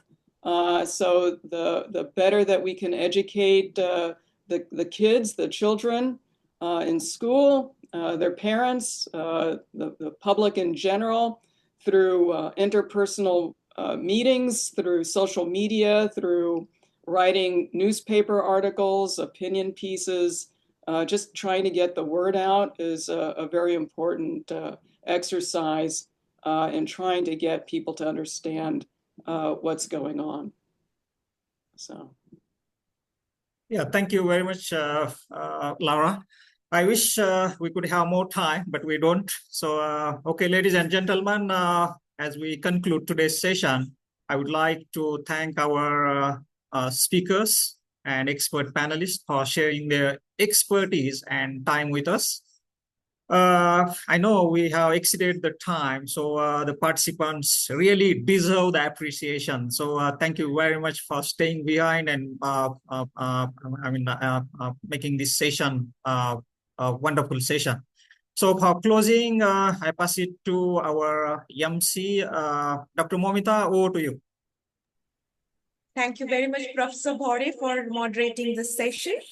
On behalf of the organizing committee, the Center for Scientific Research and Development, People's University, and HSC International first, I want to thank Professor Suresh V. Kuchipuri for an enlightening and informative talk on global One Health strategies and their adaptation. I thank Dr. Prabhakar Maurya for sharing his thoughts on integrating human and animal health in India. I also thank Dr. Laura H. Khan for serving as panel member and sharing her thoughts. Thank you, Honorable Vice Chancellor, Professor Dr. Harish Rao, for taking the time out of your busy schedule to join this webinar and dialogue session. We extend our heartfelt gratitude to Honorable Dr. Megha Vijayvargiya, Trustee and Pro-Chancellor of People's University, for her unwavering support to this webinar series. Last but not least, I would also like to thank all the participants from various countries for joining us for this webinar. I believe that this webinar definitely helped you to get some insight and fresh perspectives on H5N1 and One Health approaches.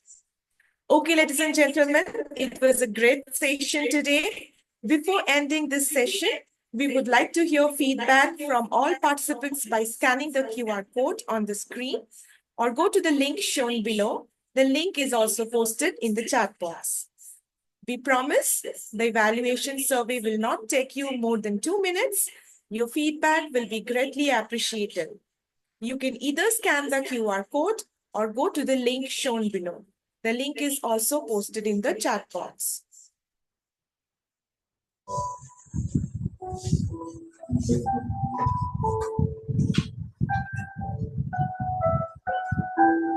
I will keep this slide running for a few more minutes.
Thank you, sir.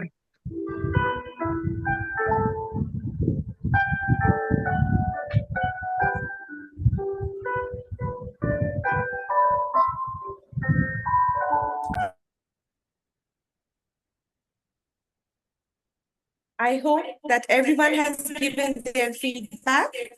Please note that you will receive your e-certificate within the next few days. I will now conclude the meeting. We look forward to having you join us again in the next session scheduled for April 23rd, 2025.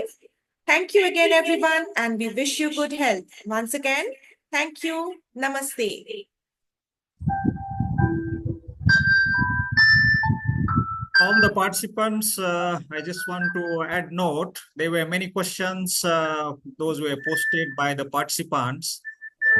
So I encourage you to reach the speakers. Their email address is in public domain. So please feel free to reach them and make the networking and ask the questions which were not answered during this session. So once again, thank you very much on behalf of the organizing committee, and see you in our next session, which is on April 23, 2025.